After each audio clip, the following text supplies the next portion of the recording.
Ngayong hapon ay pupunta kami sa 60th birthday ng aking pinakamamahal na Tita Maria.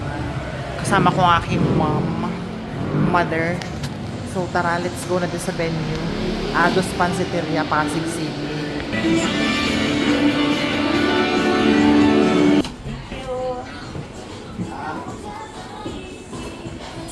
Sikat na may panakpapit ng inom.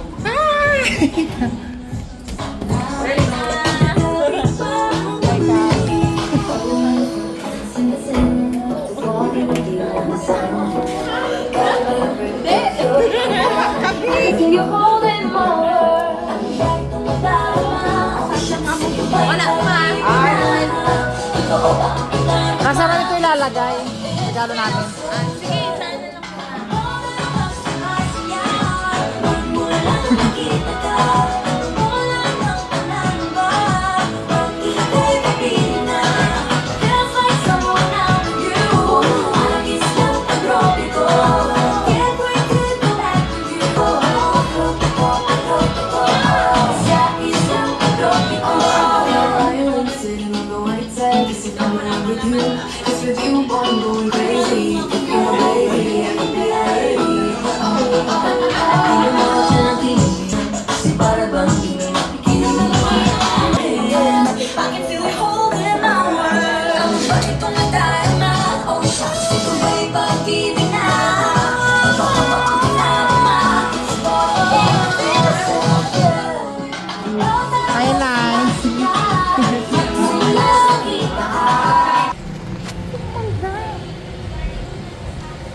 Kita na sila ang magkapatid. 60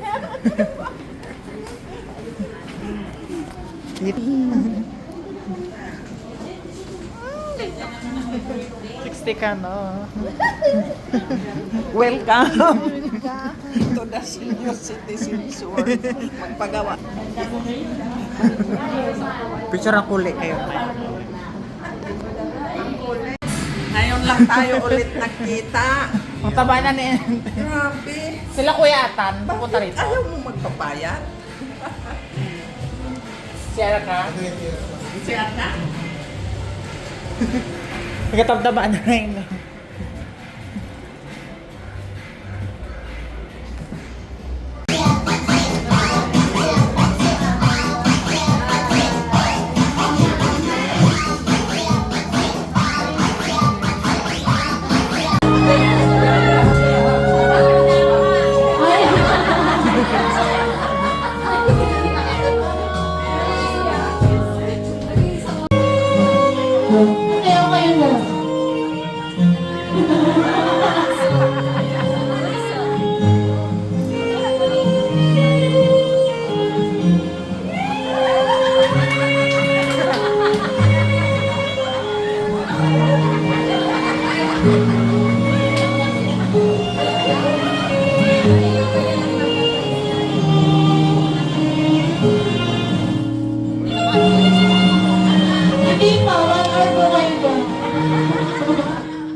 picture kay Ate May.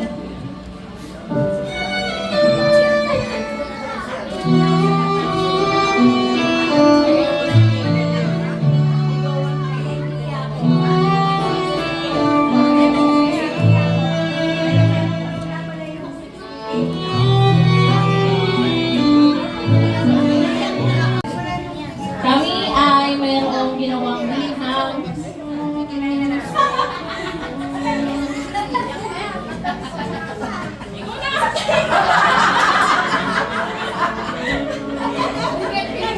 Okay, ito ay ginawa ng aming panganay, ang iyong panganay na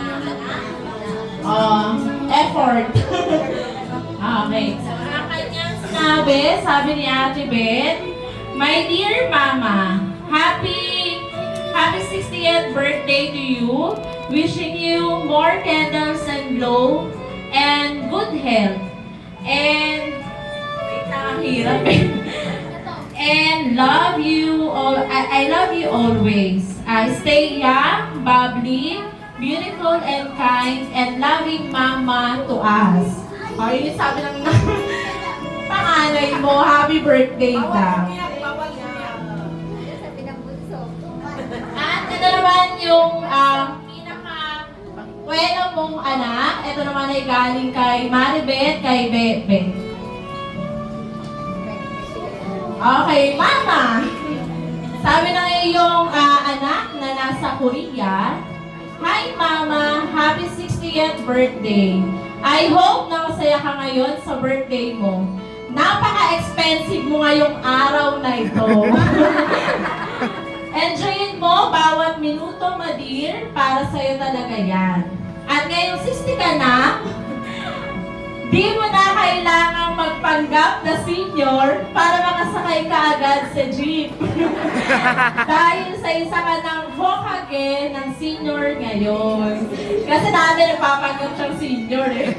Para maka-discount. Palagi mong tatandaan na kami mga anak mo, we always got your back. Ano mang mangyari, kakampi mo kami, ma. Ganyan ka namin kamahal. Alagaan mo palagi ang sarili mo, mag-iingat ka palagi. Kailangan pagbalik ko, malakas ka pa din, aalagaan mo pa yung magiging apo mo sa akin. Sabi niya. Apo na lang ang iuuwi ko sa'yo, huwag na asawa. Haner, joke lang, sabi niya. Stay healthy and always be happy. Konting tiis na lang, makakaahon din tayo sa hirap. Isa lang ang kaya kong ipangako sa iyo, ma, sa ngayon. Yun ay pagtapusin ang nag-iisang Barbie ng pamilya natin. Si Patote. Si Patote na nag-iisang tagapagmana ng buhok at kilay mo. Kung makikita niyo ang kilay at buhok, pareho sila. Enjoy your party, Madin. Ikaw ang reyna ngayon. P.S. Konti-konti lang ang kurot sa litsyon. Baka naman ikaw ay ma-high blood. Muli, Mama, I love you very much. Ito ay galing naman... Uy! Ikaw naman sabi ng letter mo. Ito ay galing naman sa kanya.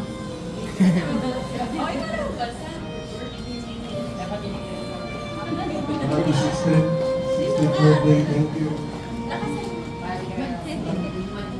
Thank you, Mama, for everything. Wala kang katulad. Mahal na mahal ka namin. At habang buhay kami magpapasalamat sa Diyos na ikaw ang aming lahat. May this day be filled with joy, laughter, and all the love you truly deserve. Happy birthday, Mama. We love you always. With all my love, Pepe. First time sabi ni Bebe sa kanyang liham, first time ni Tetek maging seryoso. At etong madrama kasi ako, alam mo naman ako, mama. Okay, ito naman ay liham galing sa amin. Mama, happy 60th birthday, Mama. Nagpapasalamat ako sa Panginoon Diyos sa buhay mo. Nagpapasalamat ako na binigay ka niya sa amin bilang mama namin. Salamat kasi mula noon, palagi kang andyan para sa aming lahat ng magkakapatid. Sobrang saya ko na ikaw ang mama namin. Kasi kahit kailan, hindi ko naming magkakapatid naramdaman na may favorite ka isa man sa amin. Kasi ang pagtrato mo sa akin at sa mga kapatid ko ay pantay-pantay. Isang magandang katangian na kapag nasundan namin si Lance, kung paano yung values na tinuro mo sa amin, ganun din gagawin ko sa mga susunod ko pang mga anak. Mama, pinaramdam mo sa amin na lahat kami mahal mo at wala kang sinasabing hindi maganda isa man sa amin na magdudulot ng hindi namin pag-uunawaang magkakapatid. Kaya nasanay din kaming apat na nag-uusap at nagtutulungan sa anumang problema na pinagdadaanan namin.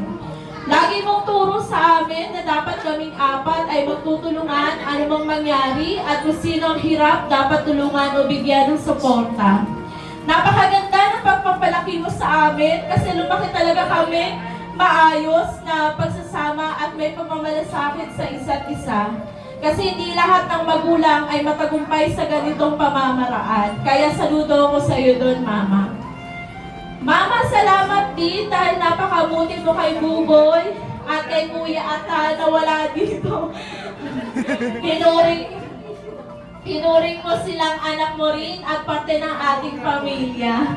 Salamat kasi wala kang paborito sa kanila. Kung ano yung binibigay mo at pinaparamdam mo kay Kuya Atan, ganon din yung binibigay mo at pinaparamdam mo kay Buboy. Kaya napakapalad nilang maging biyanan ka nila. Mama, saludo ako sa iyo at proud ako na napalaki mo kami mapagmalasakit sa magulang at mga kapatid. Naalala ko noon, nung mga panahong walang-wala tayo, panahon na wala rin si Papa. Baha noon, lagi tayong magkasama para magtinda. Hindi natin alintana yung baho ng baha, kumita lang ng pera, at may maunam lang sa araw-araw. Habang naglalakad tayo noon, pauwi, pinagbamasdan ko mukha mo. Sabi ko that time, napakatibay mo kasi alam ko na paiyak ka na ng mga panahong yun. Pero pinigilan mo upang hindi rin ako panghinaan ng loob. Kaya Mama, deserve mo ang masayang selebrasyon na ito. Dalangin ko na healthy ka palagi, masaya at makasama pa namin ng matagal na panahon. I love you always, sobrang love ka namin lahat.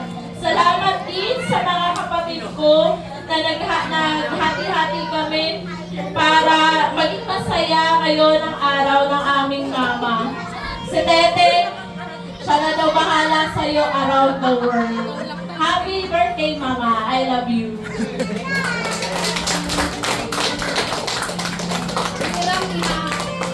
Ang mama ko ay hindi perpekto, pero kapag ako ay sinaktan o ako naman ay may mga nagagalit sa akin ng lihim, okay lang. Wala akong pakialam. Pero pag ang mamatan, talagang kaaway ko din. Kaaway ko nga yung kaaway niya, tapos bigla pati sila. Kaya kami ay palaging nakakampi, palagi kami nandito para sa iyo, Mama. I love you.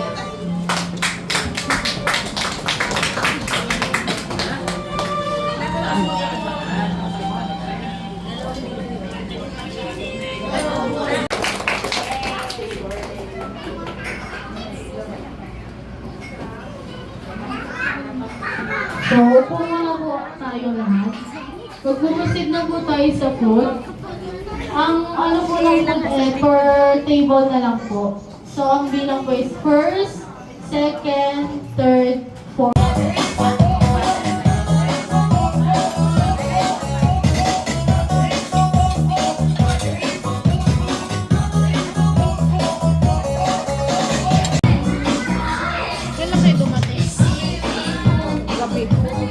Galing akong Pangasinan.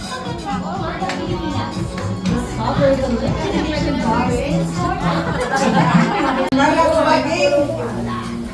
Nasabi ko na lahat ang haba mo ng sinabi mo kanina. Hindi ko pala tapos.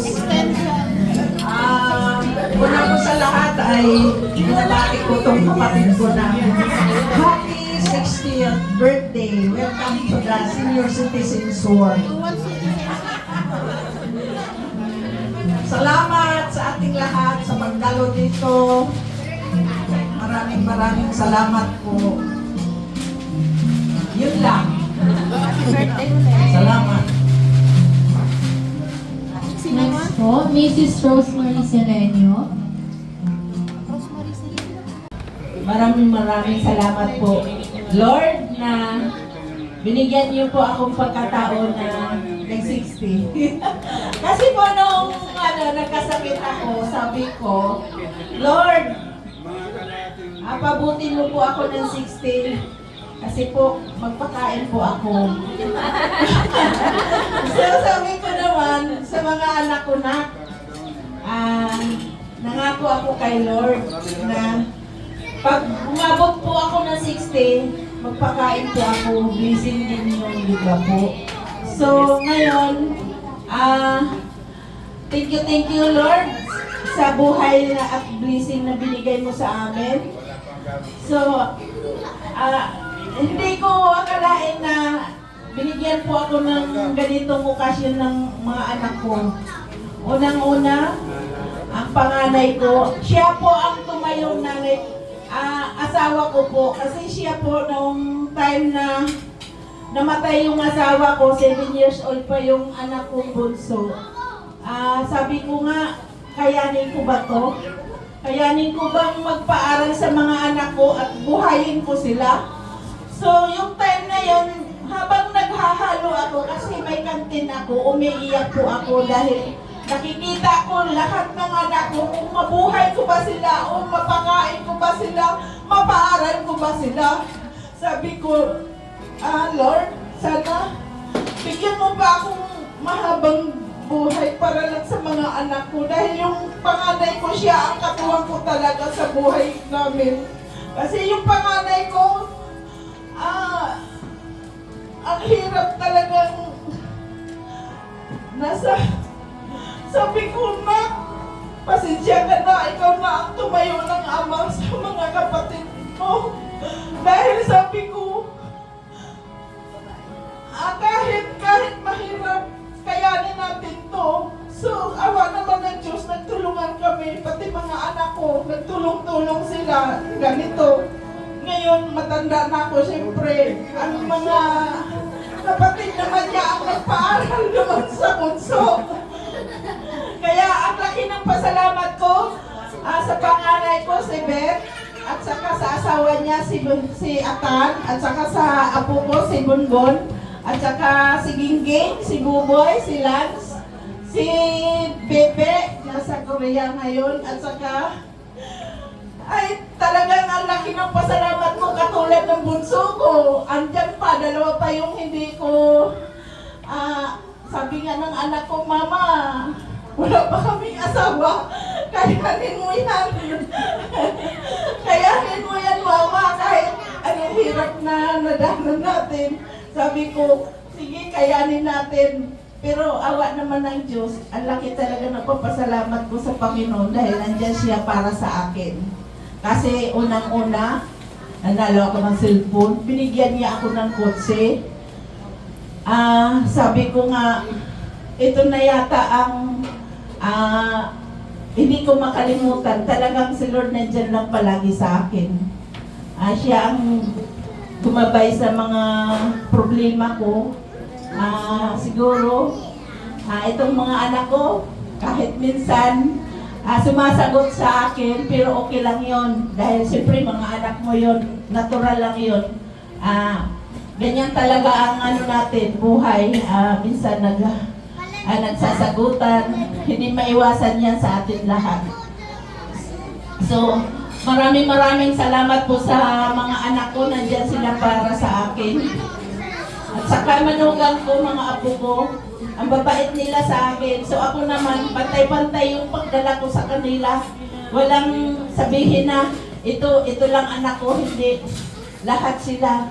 Kung ako mayroon, o ito sa'yo, ito sa'yo.